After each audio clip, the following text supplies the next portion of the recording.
Саламатсыздар, урматтуу биздин кадрлар. Менин атым Бахридинов Уларбек Бейшенбекович, Адекс курулуш компаниясынын башкы директору. Биз азыр обзор тарталы деп атайын биздин өзүбүздүн объектибизге келдик. Объектибиз болсо шаардын үстүндө жайгашкан Байтик конушунда. Мына көрсөңүздөр болот. Биз кадимкидей эле айылдабыз. Бирок биз бүгүн силерге тартып берчү обзорубуз бул жөнөкөй үй эмес. Бул деген эс алуучу комплекс. Кыргызстанда аябай популярдуу болгон афреймдер бар го. Бизге көп суроо берет эле, сип панелден дагы афрейм курса болобу деп.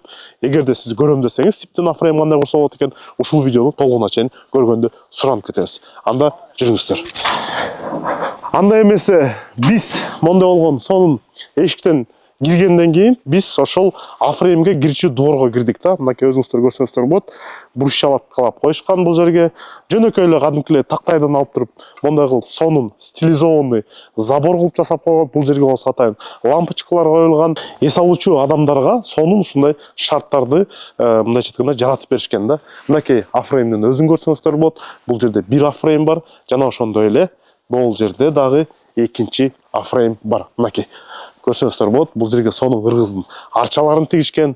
Сип панелден салынган афрейм кандай болот экен, ичинде эмне бар экенин көргүңүз келсе, андай эмесе биз менен кошо афреймдин ичине кириңиздер. Мынакей биз азыр афреймдин ичине кирдик. Өзүңүздөр көрсөңүздөр болот. Бул гостевой зонасы. Бул жерге болсо абдан чоң диван коюлган, панорамный чоң терезелери бар. Терезелери болсо бул атайын тонировка берилген да. Өзүңүздөр да байкасаңыздар болот. Сыртынан күзгү болуп турат, ичинен болсо кадимкидей эле терезе, сырттан эмне болуп атканын көрө аласың да. Ушул эле дивандын бет маңдайында, бул жак бетинде болсо чоң телевизор жайгашкан. Үй-бүлөңүз менен келип, же өзүңүз мындай кичине эс алганга, телевизор көргөнгө, кино көргөнгө мүмкүнчүлүк аласыз да. Мынакей афрейм. Афреймдин болсо биз ички жасалгасын болсо кардарыбыз бул вагонка менен эле кооздоп кеткен экен. Вагонка менен эле чаптап койгон да.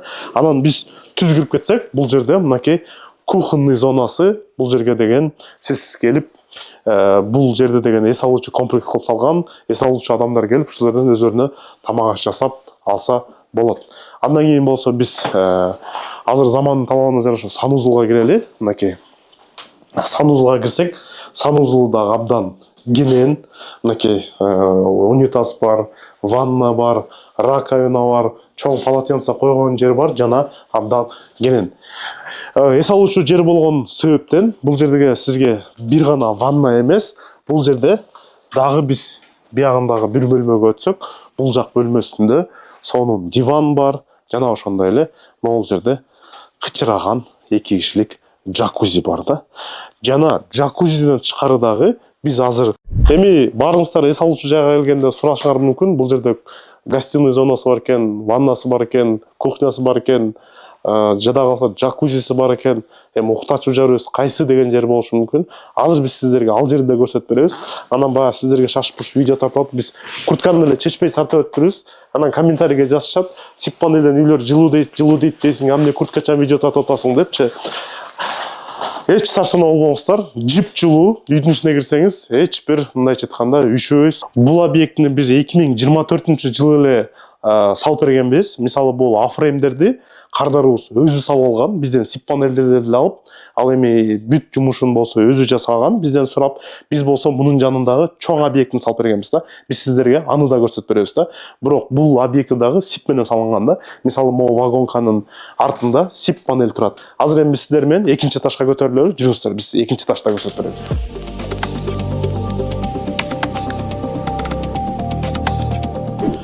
Мынакей биз азыр экинчи кабатына көтөрүлдүк. Экинчи кабатына көтөрүлсөк, өзүңүздөр байкасаңыздар болот. Бул жерде сонун бир үй-бүлөгө ылайыкталган уктоочу бөлмөсү да. Бул жерде деген чоң терезелер бар. Бул жерде мынакей жаап койгон экен. Баса белгилеп кетем. Бул айылдын ичинде эле кадимкидей эле сиздикиндей сыяктуу болгон эле участокко салынган эс алуучу комплекс да.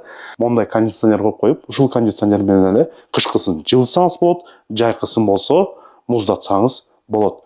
Мынакей кадимки эле участокко салып алган сонун болгон эс алуучу комплекс. Баса белгилеп кетчү нерсе, мисалы бир эле ушул афреймди бир күнгө, бир суткага 10 000 сомдон азыркы учурда кардарыбыз тапшырып, ушул жерден мындайча айтканда оокат кылып, бизнес кылып, пайда көрүп, иш алып барып жатат.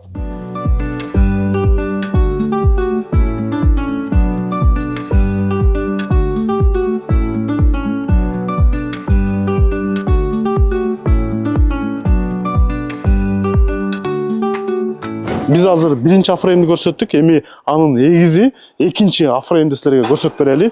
Жүрүңүздөр. Мынакей, биз афреймдин ичине киргенде эгиздей окшош. Бул жерде ТВ зонасы бар. Лестница менен көтөрүлсөңүз, экинчи кабатта уктоочу бөлмөсү бар. Бул жерде болсо кенен диван бар, ошондой эле чай ичүүчү стол бар, кухня бар.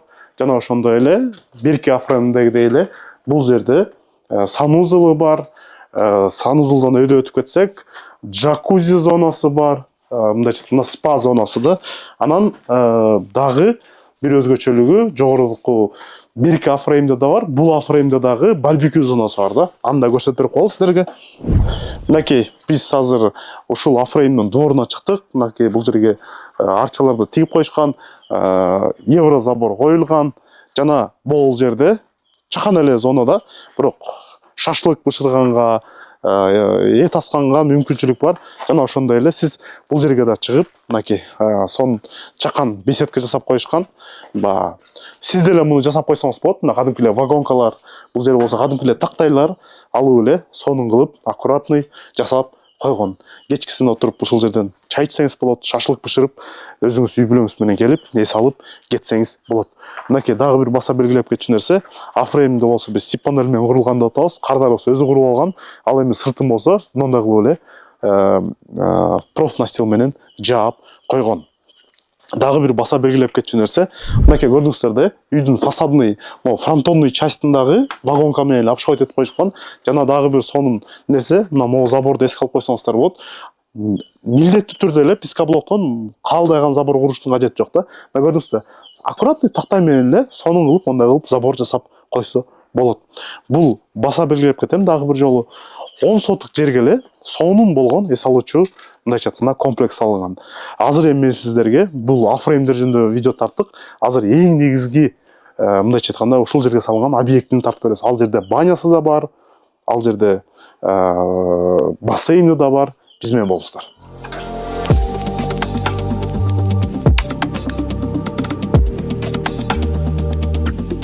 Мынакей биз азыр участоктун негизги бөлүгүнө келдик. Бул жерде болсо өзүнчө атайын чоң имарат курулган. Ал имараттын ичинде болсо сип панелден курулган баса белгилеп кетчү нерсе. Биз куруп бергенбиз. Адекс курулуш компаниясы буга чейин афреймдерди болсо кардарыбыз өзү бизден сип панелди сатып алып, өз колу менен биздин бул имаратты куруп атканда алар дагы өзлөрү куруп алган да. Биздин бул объект общий квадратурасы 207 квадрат. Подвалын кошкондо 234 квадраттын тегереги. Бул объекттин өзгөчөлүгү одновременно под бизнес кылып колдонсоңуз болот и как үй катары жашасаңыз болот. Жана ошондой эле могул жерде көрсөңүздөр болот. Кичинекей охранный будка бар. Ушул охранный будканы да кардарыбыз сип панелден өзү куруп алган да. Бул жерден кардарларды тосуп киргизип жайгаштырганга жакшы бир мүмкүнчүлүк алат да. Мынакей биз курган, өзүбүз курган объекти бул жерде жайгашкан. Мынакей биз азыр парадный мындайча айтканда крыльцого көтөрүлдүк. Орусча айтканда ушул жерге болсо биз прихожканын үстүн вагонка менен обшивать эткенбиз. Ушул жерден эле болсо чатырга чыгып кеткенге люк калтырганбыз. Жана эми азыр болсо биз ичине кирип силерге ичинен кенен обзор тартып берели. Жүрүңүздөр. Мынакей биз азыр биринчи прихожкага кирдик. Бул боксовый зонасы. Өзүңүздөр көргөндөй вагонка менен обшивация этилген, кардарыбыз каалагандай люстра койгон. Жана ошондой эле бул жерге болсо кийим коюучу атайын чоң шкаф жасап кетишкен. Биз андан кийин болсо үйдүн өзүнүн негизги бөлүгүнө киребиз. Үйдүн негизги бөлүгүнө да кирдик. Киргенде өзүңүздөр көрсөңүздөр болот. Кадимки эле вагонка менен үйдүн ички бетин чаптап, жасалгалап коюшкан. Эми бул жерде эмнелер бар десеңиз, биз эми биринчи бөлмөдөн баштап силерге көрсөтүп берели. Мынакей биринчи бөлмө. Бул жерге биз биринчи бөлмөгө кирсек эле сонун заманбап Европадагы өнүккөн бир мамлекеттердегидей болгон эле сонун отелдегидей болгон номер бар. Мынакей телевизор бар, шкафчиги бар, 2 кишилик чоң мындайча айтканда кровать бар, кондиционер бар, терезелери абдан чоң, панорамдуу, үй жылуу, абдан жылуу экени өзү деле сезилип турат. Азыр кондиционер деле өчүк, отопление деле жок, бирок ошого карабастан жып жылуу да. Эми биз ал бөлмөдөн чыгып Бул жак бөлмөгө киребиз. Мынакей, бул экинчи бөлмөсү. Мынакей экинчи бөлмөсүнө кирдик. Экинчи бөлмөсүнө киргенде дал ошондой эле чоң панорамный терезе турат, чоң телевизор бар, 2 кишилик мындайча кровать бар. Сонун ушундай атайын живой гүлдөрдү коюп коюшкан экен, кондиционер бар.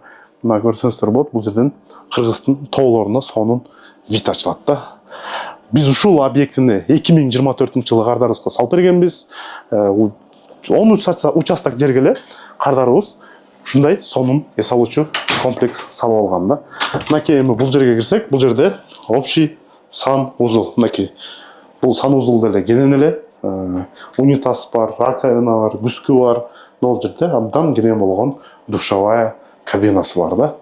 Эми буну менен эле бүтүп калбай, баягы адам эс алган келгенде эмне кылгысы келет?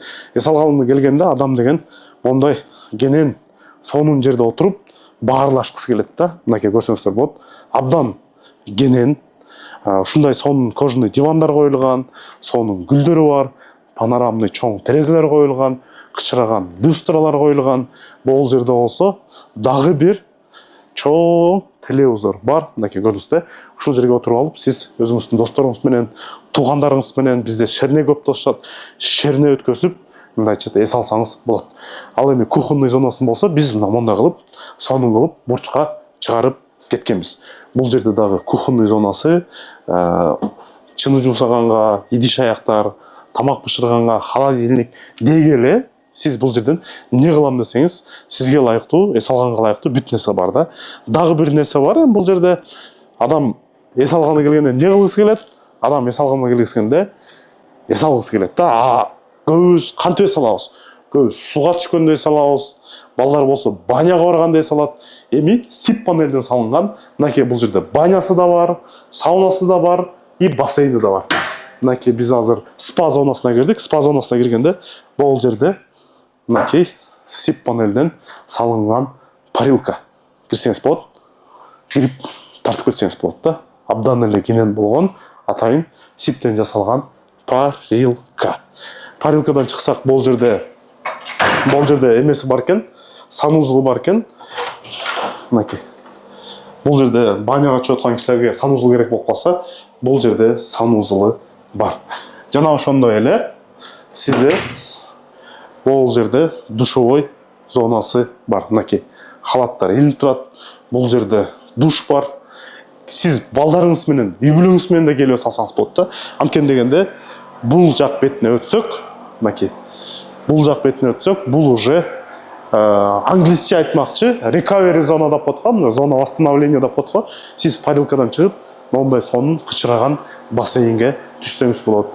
Мондай лежактарга жатып, китеп окусаңыз болот. Жана ошондой эле, жок мен китеп окуганга кызыктар эмесмин десеңиз, ушул бассейнден чыгып, бул жерден дагы кино көргөнгө мүмкүнчүлүк аласыз. Мынакей, абдан сонун болгон заманбап эс алуучу жай, сип панелден курулган. 2024-жылы куруп бергенбиз. Бүгүнкү күндө болсо 2025-жыл баса белгилеп кетчү нерсе. Бул эс алуучу комплексибиз абдан кызуу иштеп жаткан учуру да. Мисал катары ушул эле комплекстин мисал катары ушул имаратты сиз арендага алып, ижарага алып келип эс алып кетем десеңиз, биздин кадар айтат, бир суткасына биз 20 000 сомдон тапшырып, мындайча айтканда, иш кылып, бизнес кылып жатабыз дейт да. Ал эми сизди кызыктырган суроо болушу мүмкүн. Уларбек, менде деле участок бар. Менде деле ошол эле Байтикте участок бар. Менде деле ошол Койташта бар. Бишкектин тегерек четинде Воронцовкада бар. Жана башка Бишкектин четинде жайгашкан любой бир айылда менде 10 соток эмес, менде 20 соток, 30 соток участок бар. Мен деле ушундай комплекс салып алсам болот экен да. Баасы канча болот деген сизде суроо жаралса, биз именно ушул объектисин биз салып бергенбиз. Мен Афреймден жөнүндө айтпайм. Именно ушул объектисин биз кардарыбызга 2024-жылы 6 миллион сомго кызмат көрсөтүп бергенбиз. 6 миллион сомго биз под евро ремонт деңгээлге чейин жеткизип бергенбиз да. Ал нерсеге эмне кирген? Фундаментин биз куюп бергенбиз, дубалын көтөрүп бергенбиз, чатырын жаап бергенбиз, фасадын кооздоп бергенбиз, терезелерин коюп бергенбиз. Үйдүн ичинде болсо электромонтажын, сантехникасын, жөнөкөй естественный вентиляциясын, полду жылуулап бергенбиз, биринчи наливной полун куюп кеткенбиз. Жана ошондой эле дубалдын бетине гипсокартон чаптап, биринчи слой шпаклевкасын тарткан эмеспиз. Себебинде бул жерде вагонка менен окшойт экен. Биз гипсокартондорун чаптап эле неме барго дагы бассейндикин болсо биз жасап берген эмеспиз. Бассейнди болсо кардарыбыз бизге чейин өзү жасап берген да. Мына 2024 салынган объекти арадан 1 жыл өтүп атат. 1 жыл, конечно, 2025 жылы баалар өзүңүздөр билгендей кээ бир материалдар арзандады, кээ бир материалдар кымбаттады да. Эми кымбаттаган материалдар арзандаган менен салыштырмалуу көбүрөөк да. Ошон үчүн жылдан жылга курулуш материалдары кымбаттаганын үстүндө да. Мисалы бул объект 2024 жылы 6 миллионго бүткөн болсо, 2025 жылы 6 миллион 100, 6 миллион 200, 6 миллион 300 болуп кете бериш мүмкүн. Аны сиз экөөбүз отуруп такташканда чыгат. Ушундай эле сыяктуу сиз деле участкаңызга сонун эч алуучу комплекс салып, иштеп, бизнес кылып, үй бүлөңүздү мындайча айтканда багып, өнүгүп, өркүндөгөнгө мүмкүнчүлүк алсаңыз болот.